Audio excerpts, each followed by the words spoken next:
দখল হয়ে গেছে বিনোদন জগৎ। অশ্লীলতার অভিযোগে সিনেমা হলে গিয়ে ছবি দেখার সুযোগ নেই বলে একসময় হাহুতাশ ছিল।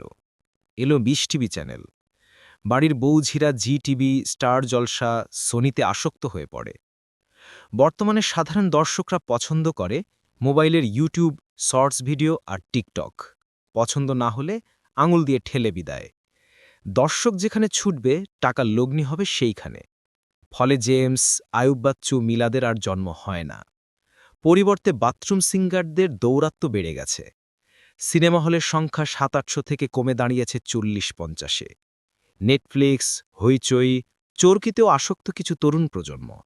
আগে সকাল হলে পাড়া মহল্লায় শিল্পীদের সারেগামা ও হারমোনিয়ামের আওয়াজ শোনা যেত। এখন এসব আর নাই। অথচ পাকিস্তানের দিকে তাকালে দেখা যায়, ওখানে যেমন মৌলবাদী শক্তির উত্থান ঘটেছে, সিনেমা হলের সংখ্যাও বাড়ছে দিন দিন। কেন এমনটা? গবেষণা করা দরকার। সুনাগরিক.net